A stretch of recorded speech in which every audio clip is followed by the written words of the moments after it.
సానుకూలమైన అంశంగా తీసుకునే అవకాశం చాలా ఎక్కువగా ఉంటుంది.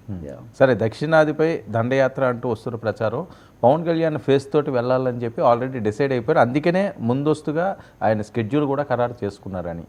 సో ఇవన్నీ కూడా ఆ తోవకొచ్చేవంటారా?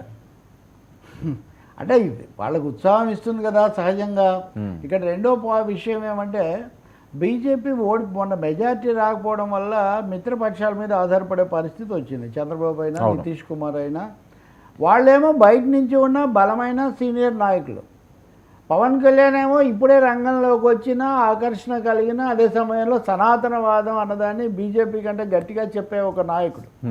అంటే ఐడియాలజికల్ సింక్ అనేది సహజంగా చంద్రబాబు కంటే పవన్ కళ్యాణ్కు బీజేపీతో సింక్ ఎక్కువగా ఉంటుంది.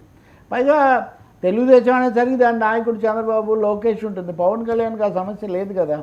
కాబట్టి ఇప్పుడు బీజేపీకి ఒక ఫేస్గా లేదా ఈ కూటమి ఎన్డీఏ ఫేస్గా పవన్ కళ్యాణ్ ముందు పెట్టుకొని ఢిల్లీ విజయాన్ని గొప్పగా చెప్పుకుంటూ ప్రయత్నం చేస్తారు. మీరు దీనికి తగినట్టే రాజు ఇది రోగి కోరింది వైద్యుడు ఇచ్చింది ఒకటే. నిన్ననే ఎన్నికల సంఘం తెలంగాణలో కూడా జనసేనకు గుర్తింపించింది. అవును, అంతకుముందు ఏమో బీజేపీ వాళ్ళే పొత్తు పెట్టుకోలేదు.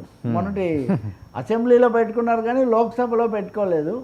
కానీ ఇప్పుడు వాళ్ళు అన్ని ట్రయల్స్ చేద్దాం అనుకునే అవకాశం ఉంది. ఏపీలో ఉన్న ఎన్డీఏ అంటే తెలుగుదేశం, జనసేన ఆ కూటమిని తెలంగాణలో కూడా మళ్ళీ ఒక ప్రయత్నం ట్రయల్ వేయడానికి పూర్తిగా ఇప్పుడు అవకాశం వస్తుంది.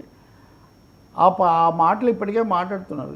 సరే, ఈ గుర్తింపు అన్నది ఓట్ షేర్ మీద వస్తుంది కదా, అది ఏపీలో వస్తే తెలంగాణకు వర్తిస్తుంది ఏంటది? అలా టెక్నికల్గా వేరే విధంగా ఇచ్చినట్టున్నారు. అది ఇంకా కొంచెం జీవో అది చూడాలి. ఇవ్వటం అయితే ఇచ్చారు. ఓకే, మేము కూడా అంటే ఓట్ల శాతాన్ని బట్టి కూడా ఇస్తుంటారు కొన్నిసార్లు. పార్లమెంట్ సీట్లను బట్టి కూడా ఇస్తుంటారు.